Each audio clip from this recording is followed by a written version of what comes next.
ភពលោកដែលកំពុងវិវត្តយ៉ាងលឿនសញ្ញាបត្រតែមួយមុខគឺមិនគ្រប់គ្រាន់ឡើយជំនាញពិតប្រាកដគឺជាគ្រឹះដ៏សំខាន់ដែលក្រុមហ៊ុននានាកំពុងស្វែងរកប្រព័ន្ធអប់រំបណ្ដុះបណ្ដាលបច្ចេកទេសនិងវិជ្ជាជីវៈឬយើងស្គាល់ថា TVET គឺជាចម្លើយដ៏មានប្រសិទ្ធភាពសម្រាប់យុវជននិងជាងជំនាញដែលចង់ទទួលបានចំណេះដឹងនិងការងារធ្វើភ្លាមៗ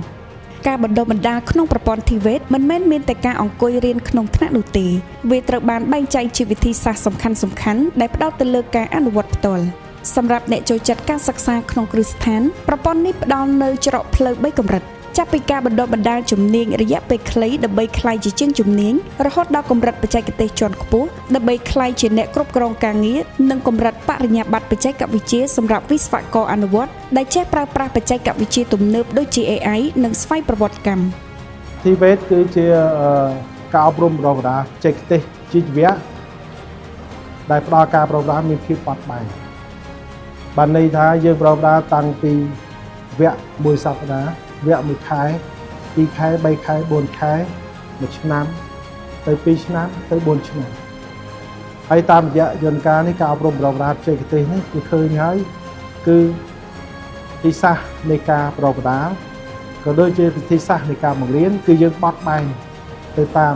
ក្រុមគោលដៅរបស់យើងអញ្ចឹងក៏ប្រមាណគាត់ធ្វើការព្រឹកពីគាត់ទៅលេងល្ងាចក៏អាចមករៀនបានបើគាត់ធ្វើការល្ងាចក៏អាចគាត់រៀនព្រឹកបានអញ្ចឹងជា TVET នេះគឺជាវិធីសាស្ត្រប្រមូលមួយដែលមានភាពបត់បែនហើយទូលំទូលាយហើយងាយស្រួលឲ្យយុវជនរបស់យើងក៏ដូចជាក្រុមជនងាយរងគ្រោះឬបុគ្គលសេដ្ឋកិច្ចក្រៅប្រព័ន្ធឬក្រៅប្រព័ន្ធក្នុងប្រព័ន្ធក៏គាត់អាចមានឱកាសក្រៅពីសម្រាប់ពីការងារឬចង់បង្កើនសមត្ថភាពឬចង់រៀនជំនាញផ្សេងទៀតក៏អាចមានឱកាសចូលរៀនបានដែរអញ្ចឹង TVET យើងបានប្រមូលពីក្រោមឡើងទៅដល់បញ្ញាបត្របច្ចេកទេសអញ្ចឹងគោលដៅសំខាន់ TVET គឺចង់ផលិតនៅកម្លាំងពលកម្មជំនាញ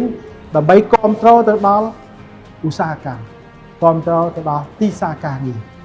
លើពីនេះការរៀនទ្រឹស្ដី TVET បានបង្កើតយន្តការដ៏រឹងមាំមួយគឺការបណ្ដុះបណ្ដាលនៅកន្លែងធ្វើការនេះជាស្ពានចម្លងដ៏សំខាន់ដែលភ្ជាប់សាលាទៅនឹងវិស័យឧស្សាហកម្មសិស្សមិនត្រឹមតែរៀនក្នុងថ្នាក់ទេប៉ុន្តែត្រូវចំណាយពេលចុះអនុវត្តផ្ទាល់នៅតាមក្រុមហ៊ុនឬរោងចក្រក្រោមការណែនាំពីអ្នកជំនាញចាស់ភាសាវិធីសាស្ត្រនេះជួយឲ្យសិស្សមានបទពិសោធន៍ការងារពិតប្រាកដនិងវិន័យការងារតាំងពីមិនទាន់រៀនចប់ហើយក្រុមហ៊ុនក៏ទទួលបានបុគ្គលិកដែលមានសមត្ថភាពស្រាប់ដោយមិនចាំបាច់ចំណាយពេលបណ្ដុះបណ្ដាលសាជាថ្មីបាទជំនាញរថយន្តនេះគឺឥឡូវកំពុងទីផ្សារច្រើនដែលយើងមកតាក់ទងហើយនិស្សិតនៅទីនេះភាគច្រើនយើងមានការងារទៅតាមយានដ្ឋាននិងការដំឡើងបាទហើយគាត់គោលបំណងនេះយើងអាចរៀនទៅអាចមិនត្រឹមតែថែមរថយន្តទេយើងអាច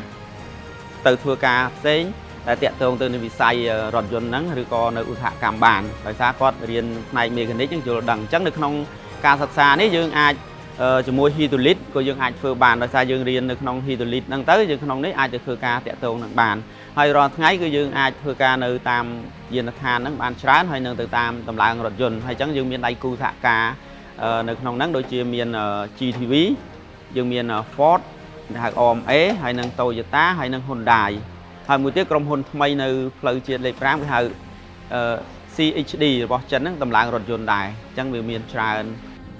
ចំពោះបងប្អូនដែលចង់ចាប់ជំនាញសាមញ្ញឲ្យបានលឿនកម្មវិធីវឹកវើនកូនជាងគឺជាជម្រើសដ៏ល្អបំផុតដោយផ្ដោតលើការអនុវត្តជាក់ស្ដែងដល់ទៅ 75% បងប្អូននឹងក្លាយជាអ្នកបច្ចេកទេសស្ទាត់ជំនាញនៅក្នុងរយៈពេលខ្លីអ្វីដែលរៀនគឺជាអ្វីដែលក្រុមហ៊ុនប្រើប្រាស់ជារៀងរាល់ថ្ងៃដូច្នេះឱកាសការងារគឺមានខ្ពស់បំផុតយើងរៀននៅសាលាយើងបានរៀនទាំងទ្រឹស្ដីហើយក៏មានការអនុវត្តខ្លះដែរហើយមួយទៀតចំពោះការរៀននៅសាលាគឺវាល្អដោយសារយើងអាចអភិវឌ្ឍខ្លួនបានច្រើនទៅទៀតអាចថាបើសិនជាយើងធ្វើការនៅក្រុមហ៊ុនយើងបកកែខាង theory ច្រើនអញ្ចឹងយើងអាចនឹងមានឱកាសក្រុមហ៊ុនបញ្ជូនយើងទៅរៀនបន្តនៅក្រៅប្រទេសអញ្ចឹងឋានៈតួនាទីយើងក៏អាចឡើងខ្ពស់ទៅតាមចំណេះដឹងឬសមត្ថភាពរបស់យើងដែរចំពោះរឿងអត់ការងារធ្វើគឺខ្ញុំអត់បារម្ភទេបងសំខាន់គឺខ្ញុំផ្ដោតលើការរៀនជាចម្បងរៀនឲ្យចេះរៀនឲ្យបានល្អទើបការងារយើងអាចរកតាមក្រោយកាលណាបើយើងចេះការងារក៏ល្អទៅតាមនឹងដែរបងចុះបើបងប្អូនមានជំនាញច្បាស់លាស់ប៉ុន្តែគ្មានសញ្ញាបត្របញ្ជាក់កុំបារម្ភប្រព័ន្ធ TVET មានកម្មវិធីពិសេសមួយហៅថា OPL កម្មវិធីនេះអនុញ្ញាតឲ្យបងប្អូនដែលធ្លាប់ធ្វើការងារជាក់ស្ដែងអាចដាក់ពាក្យវាយតម្លៃសមត្ថភាពដើម្បីទទួលបានសញ្ញាបត្រផ្លូវការដោយបញ្ចាំបាច់ចូលរៀនឡើងវិញនេះជាផ្លូវកាត់សម្រាប់បង្កើនប្រាក់ខែនិងឱកាសការងារឲ្យកាន់តែប្រសើរឡើង ថ្ងៃនេះខ្ញុំសប្បាយចិត្តមែនទែននឹកអារម្មណ៍រំភើបដោយការទទួលបាននៅវិញ្ញាបនបត្របញ្ជាក់នៅជំនាញរបស់ខ្ញុំដែលខ្ញុំធ្វើការជាយូរណាស់មកហើយដែលមិនមានបញ្ជាក់ការសរសើរពីក្រសួងថ្ងៃនេះគឺទទួលបានដោយជោគជ័យនៅដោយមកធ្វើតេស្តនៅកម្មវិធីរបស់ RPL ដែលយើងដែលគាត់បានរៀបចំនៅកម្មវិធីនេះឡើងហើយក៏អរគុណដល់រដ្ឋាភិបាលដែលគាត់បានមើលឃើញនៅភាពខ្វះខាតរបស់បងប្អូនប្រជាពលរដ្ឋយើងដែល